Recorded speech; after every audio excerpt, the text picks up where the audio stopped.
kitties, what up, what up? Welcome to Primal Scream. This is your host, Nick Graystone.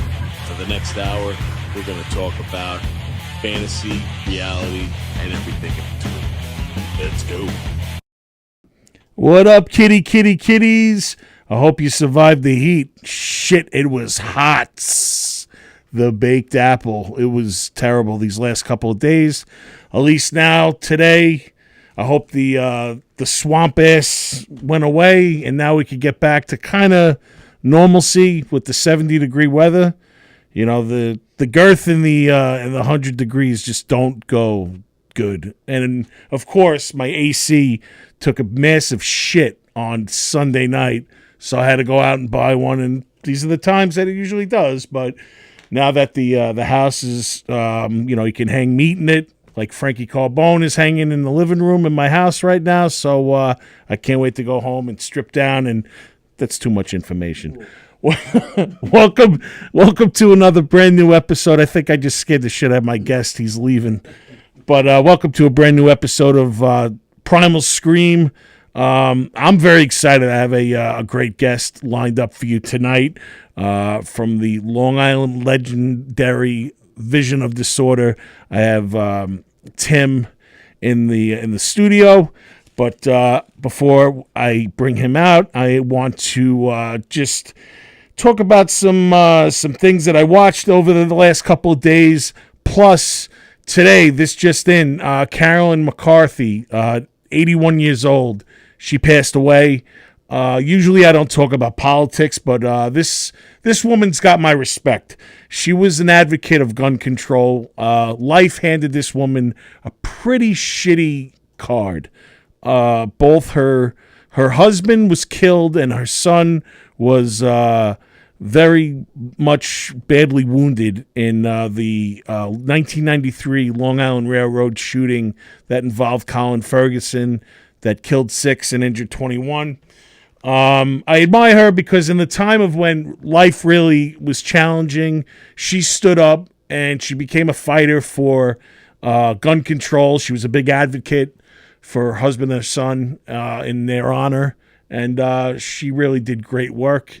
And, I got to say, I respect that.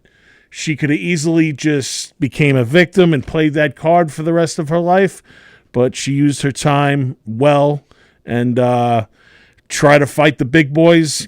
Still, that's 1993. We are in 2025, and there is still that nonsense that's going on.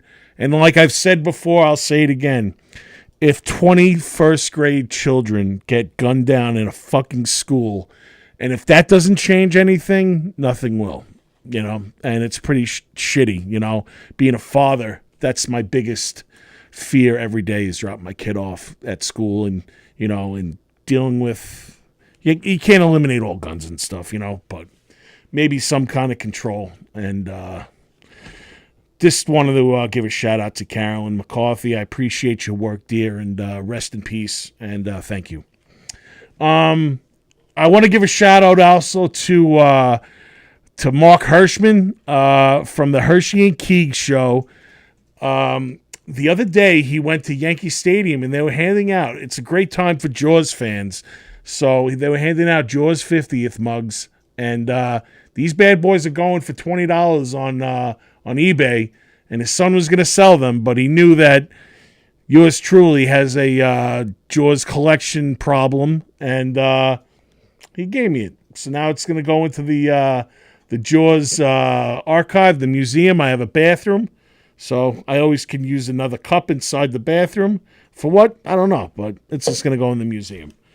All right, so I watched a couple of things this week. The Trainwreck Poop Cruise on Netflix. Holy shit. Floating shit disaster. Unbelievable. You just watch it. I'm not going to really get too much involved, except, long story short, it was a 4-day cruise. Turned out to be a 7-day floating shit cruise. Everything, the power went out. These poor people were stranded in the middle of the ocean. All the toilets backed up and everything. They get back to shore, and obviously you're thinking, wow, let's get a major lawsuit going on.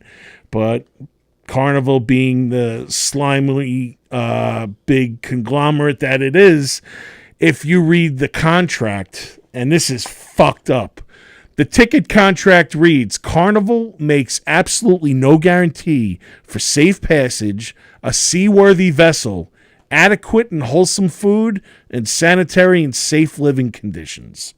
So basically they're in the clear. So in the end, these people were 100% reimbursed.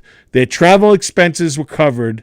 They got one free cruise out of it and $500 each. Thank you very much. You could keep your $500 and wipe your ass with it because that's kind of fucked up. I don't know. I'll still go on a cruise and take my chances because likely that's not going to happen. But damn, that's disgusting. But yeah, it's a train wreck series. I kind of like it. They did the Woodstock one and the other one with Travis Scott's festival that went all fucked up. And now they're doing the poop cruise. So check that out. The two other documentaries that I watched, The Mortician. It was cremation services led by David Sconce and his portrayal of the public. So basically what he would do is he would stuff the ovens in his crematory to the max and do massive burnings of the bodies, and all the ashes that were supposed to be separated were mixed. And he would just have big garbage cans and he would just toss them in the ocean. And he did this for 30 years. And at the end of it, when they busted him, he only served 3 years because he got out because money talks. But then years later, he was busted for forgery and gun charges, and he's currently serving 25 years to life. So it's just a fucking crazy miniseries. You got to watch it. It's on HBO Max, and it gets into great detail of the crazy shit. I just gave you like the vague description of it, but really dirty, downright nasty stuff that they do. And then I watched the 2 Ocean Gate documentaries about Stockton Rush, about the submarine that imploded, and yeah, talk about another narcissistic, crazy motherfucker that thinks that he was God and didn't have to play by the rules. It's pretty crazy. Definitely watch them. One's more scientific. That's the one that's on Max. And the other one, Netflix, is kind of straightforward. And they talk about all different types of stuff. Aside from that, what I heard was he put an invite out to Pearl Jam. He wanted Pearl Jam to take a mission with him. Thank God, dude. Tim, did he ever reach out to VOD? Maybe he should have. So, with that being said, yeah, I want to bring out my guest. He's been patiently sitting here while I babble about my nonsense. Tim, thanks for coming in tonight, man. No problem. I'm happy to be here and listening to your intro and all that stuff. That's a lot of stuff that I've heard about or looked into, especially the submersible thing. I've cruised through my streaming stuff once or twice. Haven't really quite watched it yet, but it's on my radar. The Mortician, did you say? Yeah. I'll definitely go check that one out. And I can't remember what the first one you said was. Oh, the poop. Yeah. But interesting enough, I took my family, our first cruise was last February, and we went on MSC. And it was, I'm not really a cruise type, and I might still not even be one. But my wife is really into it, and it's pretty good for the kids.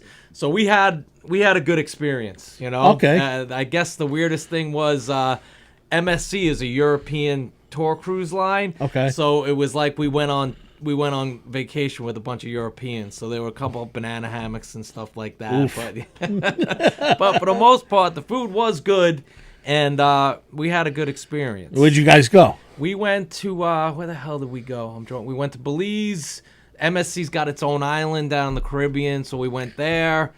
Belize, 2 stops in Mexico, and then back. Okay. So, yeah, it was cool. That's cool. I think we did one too many excursions. We were all pretty fucking tired by the end. But Dolphins and stuff? Dolphins. We went to this park, Escaret, which is in Mexico, and that's a big nature. It's almost like the Bronx Zoo times 500 with just a lot of different stuff, like turtles, dolphins, people riding dolphins and stuff Wow. like that. Yeah, we didn't do that. That would be a little advanced, but they had some really cool That's stuff. like SeaWorld. Yeah. It's like Action Park. Right? Oh, man. Action Park. Yeah, you got a call?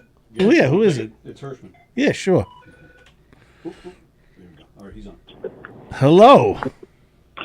I don't know who your guest is, but I just heard him talking about banana hammocks. I'm like, that guy's my soulmate.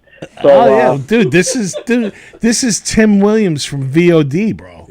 You know VOD, shit. Vision of Disorder? Of course. I had that when I was a kid. I needed a shot of penicillin for it. Oh, dude. Yeah. Nah, yeah. Banana hammocks, yeah, dude. Like they'll get you, They'll brother. stand out. Are you sure you didn't get the you needed the penicillin after the banana hammock you were wearing? That's exactly correct. That's right. I walked into the pediatrician. I said, I'm having some visions of disorder. And he said, yeah. But No, I'll tell you what made me. I just turned it on because Tony had texted me that you mentioned the cup, but I wasn't calling about that. Your buddy mentioned MSC, which was ironic because I am at my ripe old age of 53 years old in 4 weeks from tomorrow going on my first cruise, and it's an MSC cruise out of Brooklyn. So I'm curious to hear what nice. your buddy's experience is about MSC. he just said it was good, my right? experience was good, and my wife, she actually took another cruise very similar to what you're doing. She took it out of Brooklyn, then it went down to Florida, and then I think it was like a stop or two in Bermuda. But yeah, so far so good. Bahamas. That's the cruise, the MSC Meraviglia out of Brooklyn that stops in Port Canaveral, Florida, and then Ocean Cay, Bahamas, and then Nassau, Bahamas. That might be the same one. That's she the took. same cruise. The only thing she did say is that it got into Port Canaveral kind of late. Like it should have gotten there a little earlier, so they didn't really get to spend much time there. Maybe you can jump off the side. Well, I'm going to throw my wife off the side, but let me ask you, how long ago did she go? Because there's an answer for that. I know why that was happening. So how long ago? I guess, I don't know, 2 months ago, maybe 3 months ago? Yes, Spring break. Well, actually, the spring break, right after spring break, maybe about a month after, that ship went into dry dock for a week. They canceled one of the runs of the ship because there was a propulsion issue and they had to fix it. So they had to bring the boat to Maine. I was on top of this like white on rice. They had to bring the boat to Maine and dry dock, and they had to fix it. In Maine? They actually had to fix it because all these stops in Port Canaveral and shit were getting missed or they were getting delayed because the boat couldn't go fast enough. Yeah, Wow. and that's what happened. It must have been that because that's what it was. It took them longer to get from Brooklyn down there. She was a little pissed because she had some plans for Cape Canaveral, but that got squashed. Yeah. Otherwise, it was a pretty good experience. I know we're going on another cruise in August, but I don't remember what the cruise line is. I don't know. But it's a shorty. I've never been on a cruise. We're going 7 days, Ocean Cay, Bahamas, Nassau, Bahamas, Port Canaveral, out of Brooklyn. 7 days, dude. You're throwing yourself into the lines just, then, bro. You got to do an excursion or two. Don't do too many. You're going to find you're running around like a chicken without a head. Nah. And just chill. Nah, I did. I'm bringing some like those deflated pool chairs so I can, because apparently Ocean Cay is it's flat, like blue water. You can just sit there and wallow like a slob in the water, which is what I want to do.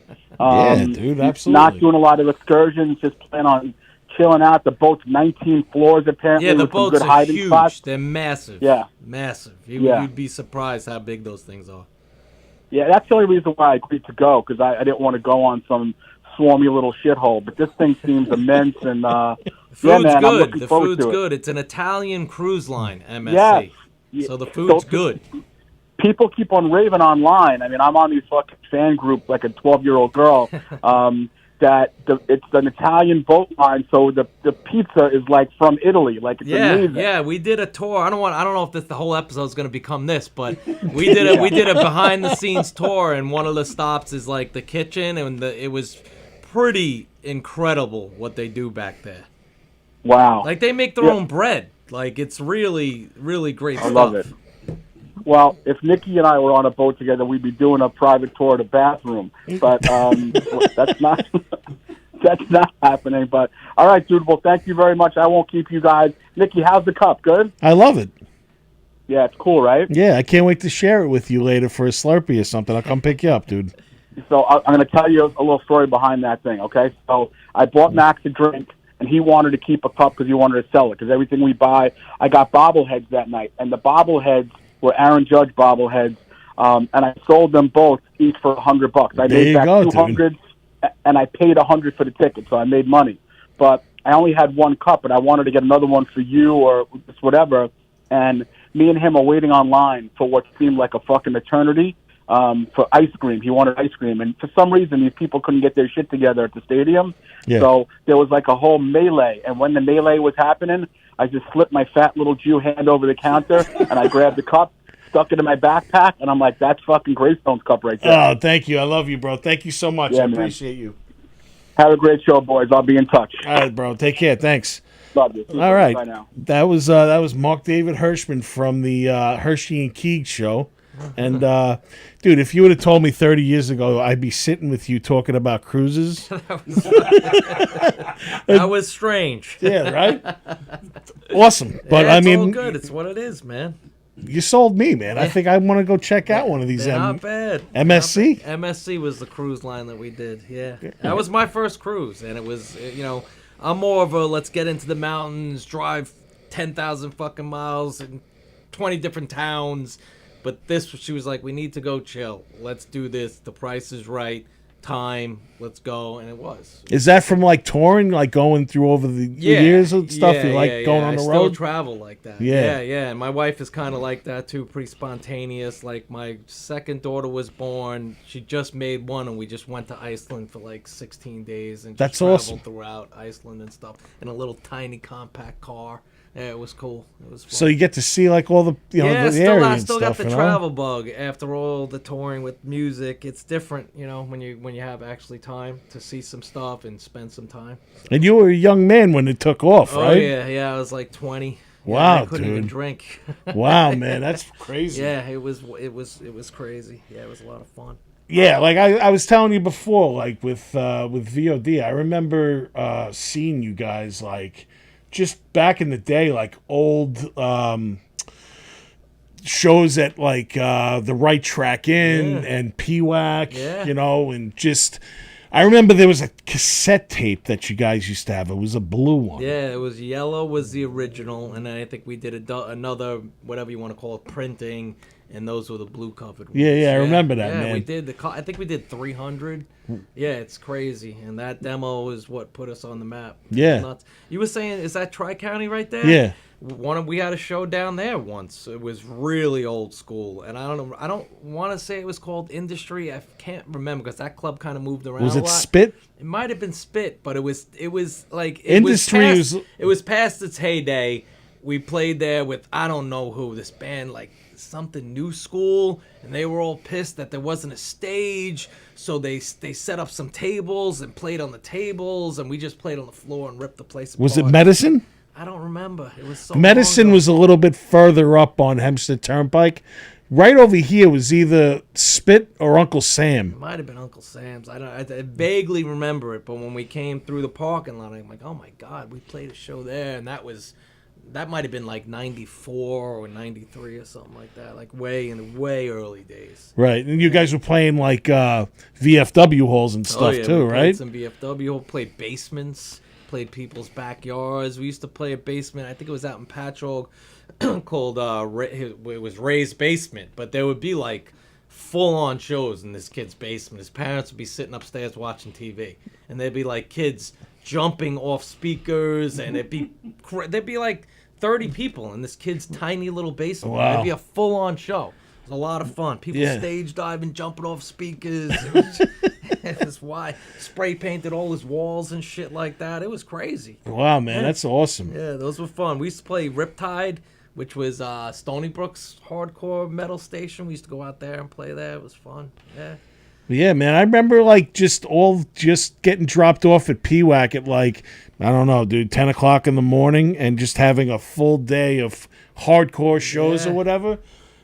The thing about with you guys, though, you always stood out to me because you could watch like, 8 bands in a row and they could all have the same sound, but you guys had a different sound to it. And I believe it's because of the vocals, man. Thanks. You know, it was very different. You could go with the hardcore, but then like you had like the harmonies and stuff, which I don't remember that many bands doing that. No, I guess we were pretty early on doing that stuff. You know, my influences kind of range from a lot of different musicians and singers, and one of my biggest influences was The Doors, Jim Morrison. So especially in the beginning, there was a lot of like thrash metal with me kind of singing Morrison-esque vocals over it.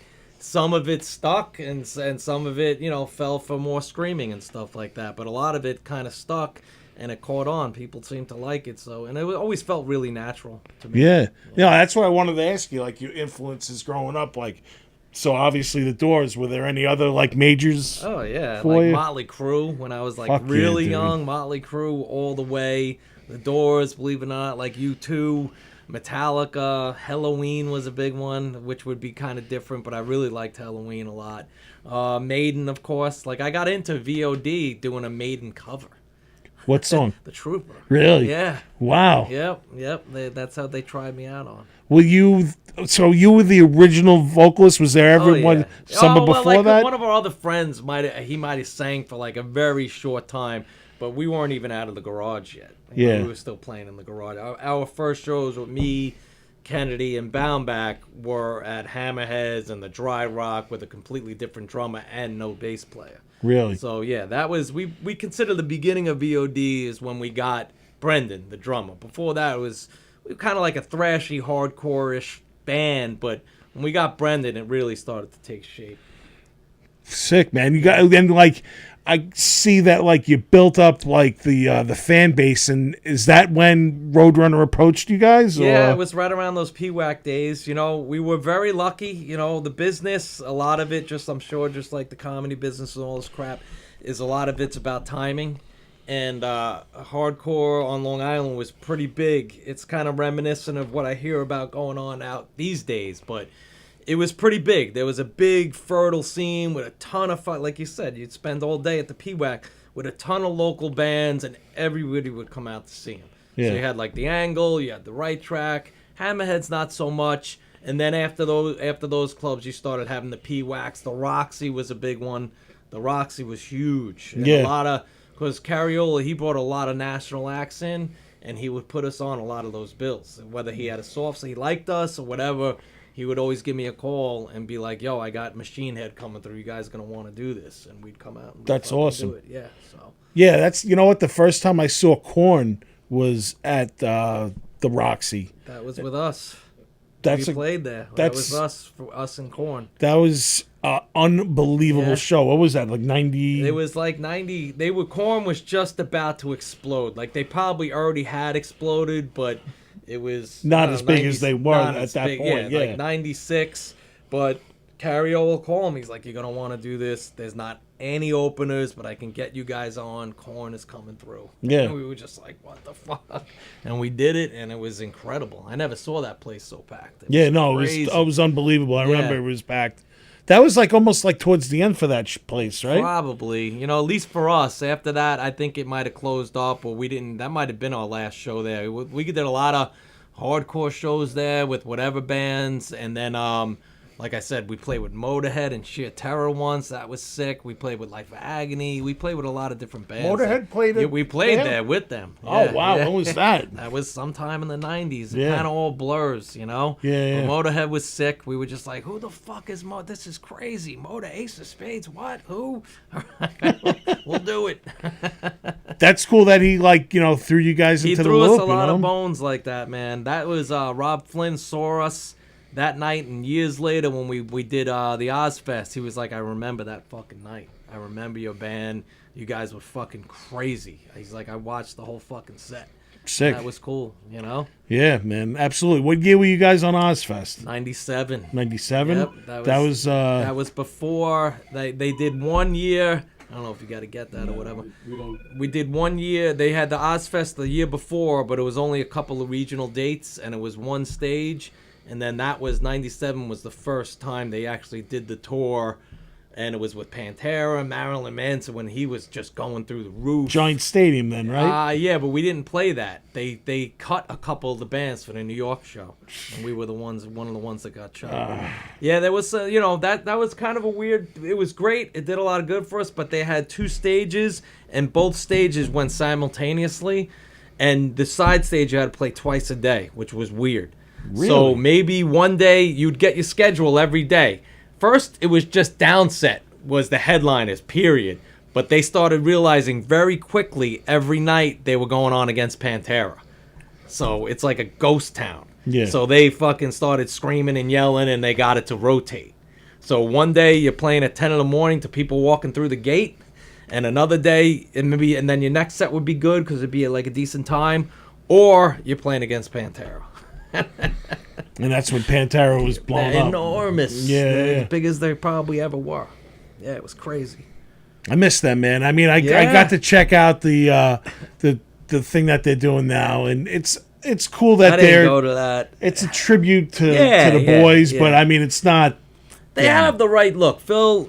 Those guys have the right to do it. It was blocked for a long time because whatever beef those guys had, I think they would have gotten together way sooner, but they had problems. And it's his fucking band, him and Rex. And whenever I was around them, it seemed like those two were the ones that got along, And we did a lot of touring with Hell Yeah too. So I got to know Vinny over the years, and he's a good guy. He was a really cool guy. Once you got through his.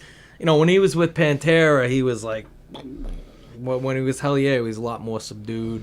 He'd have Taco Tuesdays every night on the road. He'd pull out a whole fucking double table, and he'd just line up all these taco stuff, and you could just come eat and hang out with him. That's cool, man. Yeah, it was cool. I met him in Vegas. My friend was he still is. He goes on the road with Stephen Pearcy now, but he was a manager of some bands and stuff, and they were playing one night at the Hard Rock, and Vinnie Paul was there, and just very approachable, very cool dude, just very humble to me, Absolutely. But I can imagine back in the day. Then it was rock star. We were also young fucking lunatics then. They probably didn't want us near them. Like we were crazy, and they were probably just like that. Phil was always cool, but the brothers were always like, hey. That's so awesome. I went to the recent show at the Paramount, man, and it just felt like an old school show, like just running into people that I hadn't seen in a long time. And dude, you guys sound, honestly, for me, I think you sounded the best you've ever sounded. Oh, thank you very much. Fucking awesome. Well, we've been doing it a long time. And it was a good venue. I've seen a few shows at the Paramount, but obviously we never played there. And it was an incredible crowd. Like, to pull those numbers at this stage of the game was unbelievable, and it was really cool. And I always work with a sound man now, and he knows how to work my voice and shit like that. We practiced a lot, like we were just talking about. We rehearsed at the same place. Shout out to practicing for Center months. Stage. Yeah, Center Stage. We practicing for months there because we knew, like, we kind of had a warm up because we did that Sick of It All benefit thing. So we kind of had a warm up going into that. So we weren't really cold, but we were ready, and we wanted to bring a really good show. It was we knew it was going to be a long set, and we made it a long set. There was so many songs you guys played, man. Crazy. What'd you play, like 25 tunes? I think we played like 18 or 19 songs, and it was great, man. It was a good show, and it was like, the venue is very good, and it's really conducive to, like, at least for me, I didn't get tired really up there. The air was just flowing. Like, I've played some clubs, like, down in Fayetteville, North Carolina, where, like, you're about to die on the floor. It's so fucking hot. Yeah. That venue, it was good. You could breathe, and the crowd was fucking amped, so that, that always all works together. You get out there, screaming your face off, and everybody's standing there, it's a harder show. When everybody's going crazy and it's a hometown show, you have the hometown advantage. It reminded me of the old days, man. Yeah. You're going into the crowd, giving it up to the guys and let them sing. I saw that during some of the, when you did that towards the end of the set. That was great. Like, it brought me back, man. Oh, cool, man. So- yeah, it was great. It was. I saw a lot of people I hadn't seen in a long time, also, and it's always good to return back. Like, we haven't VOD proper. I don't think VOD's played Long Island since 2008 because we did a couple of shows back then on the tail end of Blood Simple, but I don't think we might have played Amityville a couple of times, but definitely not since Revolution? 2015. Yeah. He's a cool dude, the promoter down there, and we always usually wound up playing down there. It's a good. That was a good venue. Is that still there? Or they moved it. Yeah, now it's they do an Amityville Music Hall now, Yeah, and they made it a little bit bigger. And I saw Gorilla Biscuits there in September, and it was great. Yeah, the sound sounds good. Right. The stage is good. We went there. We did Silent Majority did a string of shows out there. Yeah. We did the Weeble. Yeah, we did the Weeble thing. We came out and did a couple of songs with them, and it was great. It was a lot of fun. That was another thing. Like, we're playing a good amount of shows, so we're seeing people again. Yeah. You know, like, I don't live out here anymore, so I don't really see many people, but it's always good to play some shows and see people. Are you getting the itch to do some more VOD stuff? VOD is a particular animal, and a lot of planets have to align, and things got to make sense for things to happen with that. But Yeah. like I said that night, we don't play that much, but we never really quite go away. So No, you don't, we shall dude. see. And when you come up and you represent like that, dude, and you come back and you play to that, man, you left the. I'm just saying from a fan's point of view, you left us wanting more, bro. Oh, So that's cool, man. That's good to hear. That's awesome. That's what you want to hear. Yeah. You know? You don't want to hear, all right, we saw it, enough. no, not at all. I actually brought this out of the archives. I wanted to show everyone. This is the 7-inch still. This is from back in the day. I had this. I had bought this at one of your shows, and the funny thing is, Tony, if you pull up that picture for me, for the inside cover. All right. So I circled my friends out in this. It's not gonna. It comes up in a little bit, but you'll see the circle on there. Mike Giordano is dead center. To the right of him is John Scalfani, and then to the back of John is Vin Montemaggiore.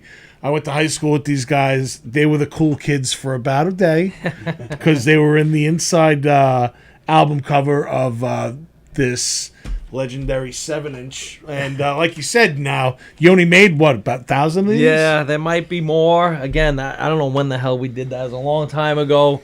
Big moment for VOD, though. That's like, when you're back then, you're putting out demos, you're doing cassettes, you're doing a compilation if you could do it, and that was like our first 7-inch, and the 7-inch back then was fucking huge. That almost in a weird way, on a small level, means you made it. Like, you're putting out a fucking 7-inch. Yeah. It's an achievement, and we had some great songs on there. The band, at that point, we had a lot of positive energy around us, and I remember we were kind of going up, like, when we were designing it and thinking about what songs, we were going up against Earth Crisis Firestorm, which was just an incredible anthem from hell that just blew everybody out of the water. And we remember, like, we gotta be as fucking good as that. And it was weird because it was like something we were trying to achieve. And we definitely, that thing had some legs. We got a lot of props for that, and it went pretty far. So I think so, man. I think, honestly, this is what really sets you guys off to the next level from just being, just another local band, And that show that night, Northport Pipeline, legendary show. And I still say to this day, there were so many people in that venue because some crazy thunder lightning storm broke out right as we started to play. Perfect. And everybody just like ran in the venue. Instead of like, Like straggling in. Hang outside and come back in, stuff like that. You remember who else was on that bill with you? No. Then? No? No, I don't. If I thought about it hard enough, maybe, but that was a long time ago. They all bleeds. Nah, I do. There's shows that I remember specifically, and I can remember playing that show, but I can't remember, at least at this moment, who else was on that bill. What, you have any like horror stories, horror shows that like? Fuck yeah, that like was always harsh. Tell me a crazy story. Well, brother. I don't know about crazy, but it depends what you're thinking. Is it like a bad experience? There was a couple in Europe. I remember one. In general, we were on the Sick of It All tour. It was our first European tour. Sick of It All came and saw us. I think it was the Roxy in the city, and right afterwards they offered us the whole tour, which was incredible, and we said yes. We went over there. It was a long tour. I think it was 5 weeks. And Sick of It All back then, you're talking about 96, maybe early 97. Hardcore, it's like there was hardcore and there was metal. There wasn't too much of a crossover. And European fans, they're really, really hardcore. Like, they're really into it. So Sick of It All is like your classic pedestal, fucking amazing hardcore band. So a lot of their fans didn't really jive with us because we had the singing, we had a lot of double bass. So we played Cologne, Germany. And it was a big venue, maybe 1,000 people. And we got out on stage and started ripping it up. The first song ends, dead silence. Like, nobody moved. They obviously did not like us at all. And for some reason on that tour, I was playing barefoot. And we keep playing song to song, silence, silence, silence. And then somebody just screams out, "Your feet stink." That is burned in my head because that was probably one of the worst shows that I've played. Yeah, so there's been stuff like that. I don't think I've ever fallen off stage horribly. I know there's been when we were doing Family Values with Blood Simple, but that was with Korn and God knows who else. And Ice Cube? I don't think Ice Cube was on it. There's a couple of versions of Family Values, and we were on one of them. And we were playing the side stage, and the power went out. So it's just me with a fucking mic, and I completely fucking choked. And it's on video. I take this really uncomfortable sip of water. I sit down on the drum riser, and it's just bad. You know what, too? Like, you feel like when something like that happens, like, time just stops and all eyes on you. Yeah. But usually it's only a couple of seconds. Yeah, it's a couple. It goes by, but in your reality, it's going on forever. And you're sitting there, and then my guys got it on video. So, and for at least 2 weeks after, we're just watching it and watching it. One time at the Amityville Music Hall, I got caught up in my bass wire, and I did like 90 into a wall that was going 100 this way, and I fucking hit my head, and I fell down that little staircase going out to the outside. Yeah. I was just looking at my guitarist, and I was like, just keep fucking playing. I'll get up eventually. Well, you can never stop. You got to play through, no matter what. Man, I was definitely concussed for that. And I was embarrassed, man. Like, I didn't realize, like, I was going a little bit extra, and the wire just tripped me up, man. Yeah. And fuck. But it happens. Yeah, it's pretty fucked up. So, I see you have like this big show coming up with Life of Agony, 30 Years of Ugly they're doing. Yeah. And you're doing it with Rolling Coffin. Yeah, Rolling Coffin. I've had the project going for about, I don't know, maybe 4 years. Like right after the pandemic, we started actually pushing it out. And I've always been kind of had my eye out for like the right show. Like we haven't played live yet. We did an EP. We released 2 singles. We've done a couple of videos. We actually just won an award. Coney Island Film Festival gave us an award, Best Rock Performance. We shot the video in Coney Island, and I don't want to stray off, but the director, Jerry Farley, is a good friend of mine, did both Rolling Coffin videos. He knows everybody in Coney Island. So we went down there kind of guerrilla style. It was a hot day. He's got 2 cameras, and I'm just figuring, all right, we're going to get some good footage, whatever. It'll be great. He wound up getting us back in the Freak show. We had the Freaks come out, be in the video. He's getting shots in front of the Cyclone. We got to play on the Freak stage and stuff. He really got a lot of really great stuff. So the owner of the bar, the Freak Show bar and stuff, came out. He's like, oh, I know VOD, this big fan. He's like, let me, when you guys are done with this, send it to me, and I'll get it submitted to the festival. And he got us, and we won. So that's cool. Yeah, it's cool. It's cool. So I've always been looking for shows, and believe it or not, like I saw that show being advertised, and I'm like, holy shit, that ain't bad. I saw Life Agony first, and then I saw that Josta was on, and I'm like, all right, that's his like side thing. This could work. So I know the promoter. So I reached out to him and said, look, I don't know if you guys are looking for any opening bands, but I'd be interested in doing it. It's out in Patchogue. So that was the first one, was Patchogue. And he's like, I think it's all full, but that's not a bad idea. Just can you do it? I'm like, I could do it. Just tell me if we can get on. He's like, let me check. And like 2 weeks later, he's like, guess what? The first band dropped off, so we can get you on. Perfect. So it's a good bill for us. And then when that came through, we got another show, the same tour up in Connecticut, because that's where our label's out of Connecticut. So we got that. And then we're in the process, I don't want to say anything, of basically adding on another show. So nice. It'd be a nice little run for us. Again, we've never played live, so I'm excited about it. VOD is going to be quiet for a while. So we're going to start rehearsing in like July. And I just put 2 other singles out for that project. So I think it's the right time. I think it's going to be good. I was pleasantly surprised when I saw that, like, you guys were going to be on there.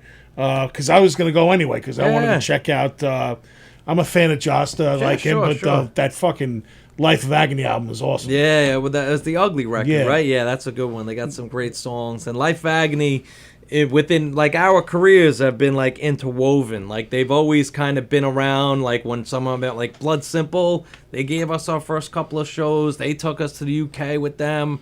And they've done some good stuff, and we've had shows back and forth together, headlining, their headline and whatever. So it's always been a good deal with those guys. That's cool when you can stay friendly with bands, because that doesn't happen often. No, it definitely doesn't. It's a fucked up business, man. It is, man. It really is, and it's the entertainment business. So it's almost like it's not really reality. It's a little strange, but I've had my fair taste of it, and I've made plenty of mistakes, but also there's been some great positive stuff to come out of it. So. That's cool, man. I have let's see. So what are you currently, like, listening to, like, right now? Like what I listen to? Yeah. All right. Like, honestly, I'll probably think of 1,000 different songs when I leave here. But for now, no exaggeration, I listen to a lot of Integrity. I love that band.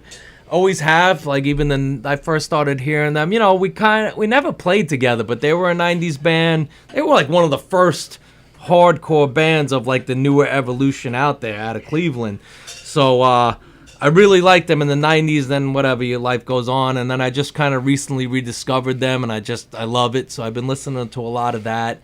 I listen to, believe it or not, I listen to a lot of Acid Bath, and I'm pretty excited for the fucking show. Yeah, I'm going. It's Acid Bath and I Hate God.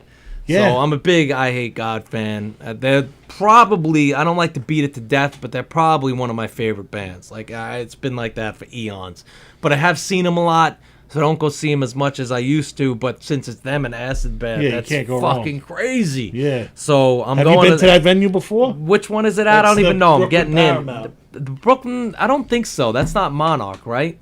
No. Right, no. They just opened it up recently. Yeah. I heard Dude, you can't even awesome. keep up with the fucking venues. Like, right? it's sad because the venues open and close so quickly these days. Slap a new Live name Nation's come in, so it's not what it used to be at all, and it's really hard for anybody trying to start something out of that platform to stay alive. But anyway, that's a different story.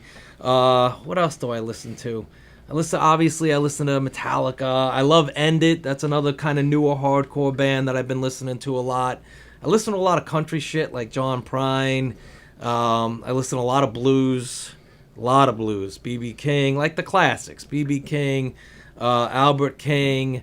I just went to a blues show in the city, small venue called Terra Blues. It's in the West Village. Yeah, no. I went there with my lady, and it was fucking great. It was just an acoustic trio. But I was proud of myself because he played a pretty long set, and he played a lot of covers, and I knew, like, almost all the covers. So I'm like, all right, I'm doing pretty good with my blues fucking research. So I listen to a lot of that stuff. I do listen to, occasionally I go back to rap, Tupac, the big hitters, Biggie. I listen to a lot of podcasts. I might listen to more podcasts than music. All right. I'm into a lot of different types of shows, a lot of news stuff, Rev Left. I did Rogan for as long as you could possibly do it for. I really can't listen to it anymore. And then just like day-to-day shit. Like I listen to a lot of art stuff, like art podcasts and stuff because I'm interested in oil painting and shit like that. That's cool. Yeah. And do you paint? I do paint. It's not something I would say I'm on a hobby level. It's not something I'm looking to like. I'm developing. I've been doing a fair amount of time for years. I've been doing music for so long that it's just like I could go down to my studio when I'm ready. Like I gotta be ready, go down and I can write some music and have a great time. But when I need to just step away from everything, I just started painting. I got a little studio set up where I go and I do my thing, and I like landscapes, and that's what I do. Takes me out for an hour or two, whatever I'm doing. Coffee, cigar, futz around. I feel good. You know what that sounds like to me? It reminded me of Mike Ness. Mike Ness talks a lot about painting. Yeah. It like calms him and stuff. It definitely calms you down, and it kind of makes you look at things. Like, I've always been a nature guy, even though I'm this big, gruff, fucking hardcore singer. Big into hiking, big into mountain biking. I was brought up on Long Island, so beaches, woods, all that kind of shit is all woven into my background, and it's never really left me. So I'm always out in nature, and once you start becoming an artist or whatever it is, you start looking at things differently, and it's kind of cool. That's fucking awesome, man. That's very cool. I wanted to play a song, dude, a VOD song, and then we'll get this episode off to bed. But cool. I actually want to give a shout out to my friend Kate. Kate went with me to the show in at the Paramount, and this is a tune that she loves. So Kate, if you're listening, and I think she is, I'll put this song on for you, and she wanted me to say hello to you for her. Hello, Kate. But so this is Through My Eyes. Nice. Through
my eyes, I see all your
All right, that was VOD off of their album, self-titled, but the classic.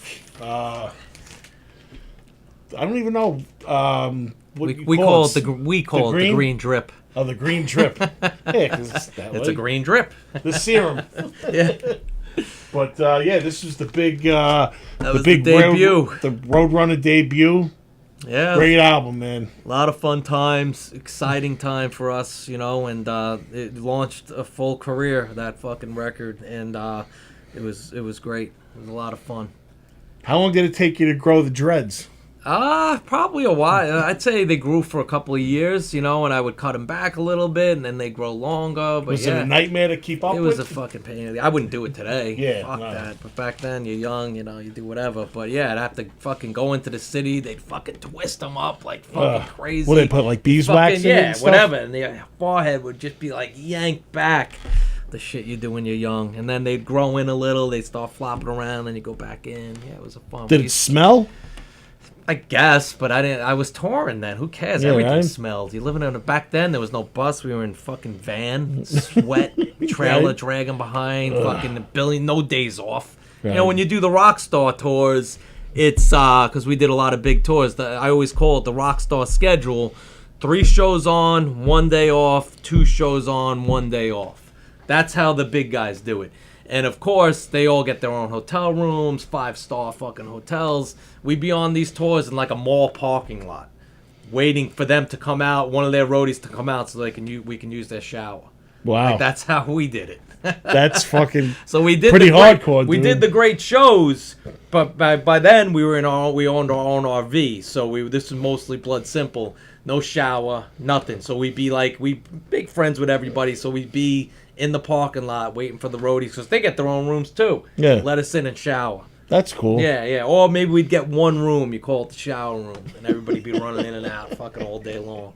I don't miss sleeping on mall and airport floors at all. No, I'm sure you don't. When dude. you're a hardcore band, back then, before your phones, before your fucking map quests, you had a day off, let's call it fucking Kansas. What the fuck are you doing? You have no money, you're going to the mall.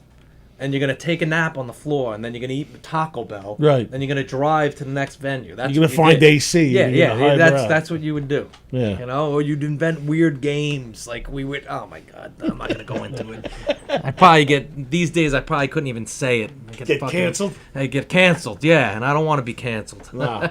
Yeah, canceled, man. That's the whole new generation of bullshit. Oh yeah. I don't even want to say the word. No, They'll it's cancel me for scary. saying it. Yeah, right, dude? It really is Yeah, scary, I man. Like, you never know what the fuck, Yep. who's listening or, like, who wants to fuck you up at this point. So, yeah, like I said, I ran into some old friends and everything. Even when I walked in and I saw who was running your merch, Chuck. Yeah, Dude, Chuck Hal. Dude, Yeah, Chuck, man, I Yeah. haven't seen in years. Yeah. Like, dude, I used to call him the King of New York. Yeah. Because I would see him at every single show and everything. He was at this when we were folding these up and packing these. He was there. He was good friends with Kevin Gill. Okay. Who's SFT Records and stuff like that. Yeah, so he was there. Cool. Yep. Yeah, cool dude. Yeah, absolutely. And we were talking about it when the song was on, and we're not going to mention names, but if you guys ever go on the Long Island Railroad, just to say how VOD's legacy still lives up to this day, there is the VOD sticker that is still on the Merrick train station sign of Merrick. Dude, you guys should make a shirt that has that. Calhoun Colts. Oh, yeah. That was my high school. I went to Mepham. Oh, yeah, so Yeah. that's it. So Yeah. Brendan, the drummer of VOD, he went to Mepham. Oh, you did? We had our whole crew was made up of Belmore and Merrick kids. Okay. Like Brendan brought all his Belmore friends into the fold, and there was like 20 of us from Merrick, and that's all. The VOD started in high school. Yeah. Our first show was the high school talent show. That's awesome. We covered "Love Me 2 Times" by the Doors There you go. with a thrashy ending. That's cool, man. Yeah, I graduated 96. I'm older than you. I was in 92. 92? Yeah. All right, yeah, so yeah. okay. 96, we were out on the road. Yeah, you were already ripping it up by then. Absolutely. Yep, getting booed off stages in Cologne, Germany. What an Yeah, experience. Your feet stink. So, you have any shout-outs you want to do or anything? Just to everybody, out there, in the world who maybe came down to the Paramount show. Thank you so much. It was so great to come back and play the hometown. That's a glory for everybody. All the new and up-and-coming bands, wherever you are, don't give up. Keep going. You guys, from what I see, is an amazing, vibrant scene that I haven't seen since the early VOD days, and that was a very fertile ground for us for music, and without hardcore, without Long Island hardcore, we wouldn't be anywhere. So thank you very, very much. That's awesome. And if you guys are in town, October 5th at Stereo Garden, Life of Agony, Josta, and Roland Coffin are going to be playing. Definitely check it out. It's going to be Roland Coffin's debut show playing out live. By then it'll be our third show, but nonetheless, it'll definitely be our first show on Long Island, and we have not played yet. If you've gotten any of the Roland Coffin material, thank you very, very much. We're going to bring a real show, dual guitars, front to back, good, great, honest show. Thank you. I'm definitely coming out to that, so Cool. I'll definitely see you there. Primal Scream always wants to thank our sponsor, Mr. Beery's. Mr. Beery's is like the Long Island CBGBs. There's always something to do there every night of the week. Monday nights is Mondioki. Tuesday is vinyl night. Maybe I'll bring one of these vinyls that I just brought with me tonight. Wednesday is video game night. Thursday is the best open mic night, sponsored by Murphy's Music. This weekend is jacked up. They got Friday the 27th, Courtney Fleming, Anything Ever, Phil Firetag, and Lapel Divide. Saturday the 28th, Pony Up, Edie Lee Ryder, Breaking Chains, and Voice Within. And on Sunday, 6/29, my buddy Graztopia is going to be playing. So go check out that crazy son of a bitch and quote Jaws to him because he loves Jaws. I just want to plug a couple of projects that I'm in right now. Then Came a Rainbow. Congratulations. We just crossed over the $12,000 mark for our Indiegogo campaign. We just added Felissa Rose. She's in the movie. Still, there is an Indiegogo going on, so there's different perks you can get involved with. So that's pretty awesome. Jaws Goes to the Bahamas just reached its goal. The tell-all tale of the 30th anniversary of Jaws the Revenge. That's going to be coming out in the summer of 27. But, congratulations to Mike. I know he is working very hard at this documentary. I'm more than honored to be a producer on this project, and I'm looking forward to releasing that. And I am directing my first debut as Beneath the Surface. We are going to be starting a Seed and Spark thing. So it's basically like an Indiegogo, but it's not. It's Seed and Spark. And that is the documentary on Robert Schulman, the postal worker that killed 5 sex workers back in the 90s. Our end game for this is to bring a name to the last victim. So it's been a long time coming. I've been working on this for the last 5 years, and I got to say now, it's coming together, and it's pretty awesome. I just started editing last week, and we got like the first 20 minutes done. And it's going to be out, and I'll let you know about screenings and whatnot. But we are launching a Seed and Spark campaign. I'll keep you posted. We have different tiers and stuff. You can come on as producers, get digital release of it, or a shout out on our social media. I got also a stacked lineup for future shows on here. Thursday, July 10th, Diane Franklin from the 80s. She was in Better Off Dead. She was also in The Last American Virgin, and as well as Amityville Horror 2.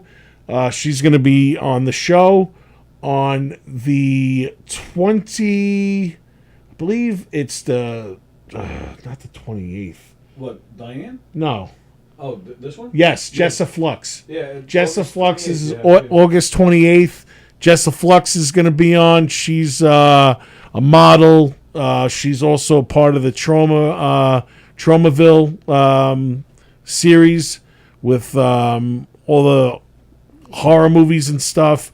And she's pretty awesome. She's going to be on the show. My buddy Pat Kennedy, he's going to be on the show.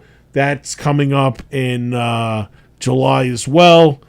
So, yeah, big things. But I want to thank my guest again, Tim, from VOD, for coming down and shooting the shit with us. Thank you very much. Thanks for having me. It's been great. Thank you. And I want to thank my boy Tony for producing me. Tony. Thank you very much, Tony. It's awesome. And again, next week I'm not going to be here. I'm going to Martha's Vineyard to celebrate the 50th anniversary of Jaws. So I don't drink anymore, but here's to swimming with bow-legged women. I'll see you next time. Later, kids. Thank you for listening to Primal Scream. I'm Nick Graystone, a.k.a. The Nizza. Each week, Primal Scream is produced by Tony Walker and executive produced by Demon Scar. Always remember, nobody writes your story but you. Later.